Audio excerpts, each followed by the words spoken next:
At 10, several big issues draw a packed crowd at the Appleton City Council meeting tonight. This included the council voting against renewing the truancy ordinance that's been in place since this past November on a trial basis. It failed on a 6-6 vote. School district officials previously pushed for this ordinance as a way to help bring students consistently missing school back into the classroom, and initial data shows improvement at the high school level.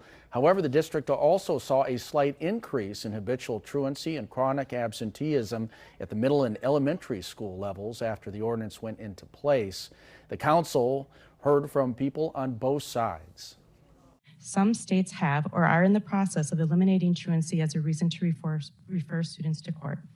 AASD is now choosing to go backward. No one is here because they want students to receive citations.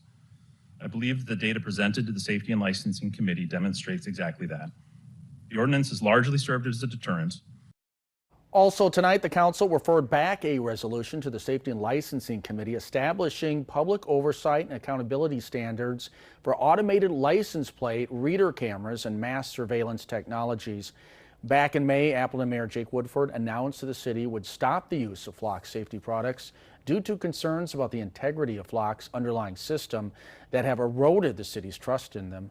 The vast majority of the people who spoke out tonight did so against the use of those cameras. The city stopped using the cameras on June 30th and has since covered up the cameras. On a final recommendation to terminate the city's contract with Flock, the council voted unanimously to do so.